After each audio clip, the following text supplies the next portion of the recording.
રાજ્યના ખેડૂતો હવે રાસાયણિક ખેતી છોડી અને પ્રાકૃતિક ખેતી તરફ વળ્યા છે। રાજ્યમાં હવે ખેડૂતો પ્રાકૃતિક ખેતી તરફ વળ્યા છે। ખેડબ્રહ્માના લક્ષ્મીપુરા કંપા ગામે ખેડૂતે પહેલ કરી અને પ્રાકૃતિક ખેતીની શરૂઆત કરી હતી। રાજ્યમાં ખેડૂતો રાસાયણિક ખેતી છોડી પ્રાકૃતિક ખેતી તરફ વળ્યા છે। આર્થિક ફાયદાની સાથે સાથે આરોગ્યમાં પણ ફાયદાકારક ઉત્પાદન મેળવી રહ્યા છે। ત્યારે ખેડબ્રહ્મા તાલુકાનું લક્ષ્મીપુરા કંપા ગામે છેલ્લા 11 વર્ષથી વિનોદભાઈ ઘઉં, મગફળી, કપાસ, શાકભાજી, ટામેટા સહિતનું વાવેતર કરી રહ્યા છે। ગાય આધારિત એટલે કે જીવામૃત થકી લોકોને શુદ્ધ અને સાત્વિક પાક આપી રહ્યા છે।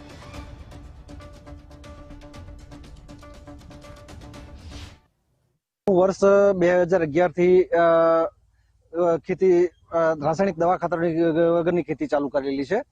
એને લગભગ આજ સમજો ને 15 થી 16 વર્ષ થવાયા છે। શરૂઆતમાં મેં ધીમે ધીમે રાસાયણિક દવા ખાતરને બિલકુલ છોડી દીધા।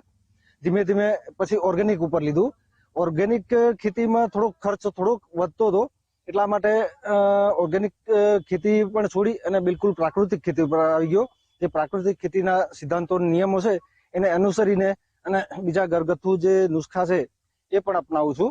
વિનોદભાઈ લગભગ હું જોઉં છું 8 થી 10 વર્ષથી આ ઓર્ગેનિક ખેતી કરે છે। અમે અમારું આખું ગામ સમજો ને પ્રાકૃતિક ખેતી કરે છે। એમાં શાકભાજી વાવે છે, રીંગણ છે, ટામેટા છે, દૂધી છે, કારેલા છે, મરચા છે, લગભગ બધી જ શાકભાજી વાવે છે અને ઘઉં બી વાવે છે, મકઈ બી વાવે છે।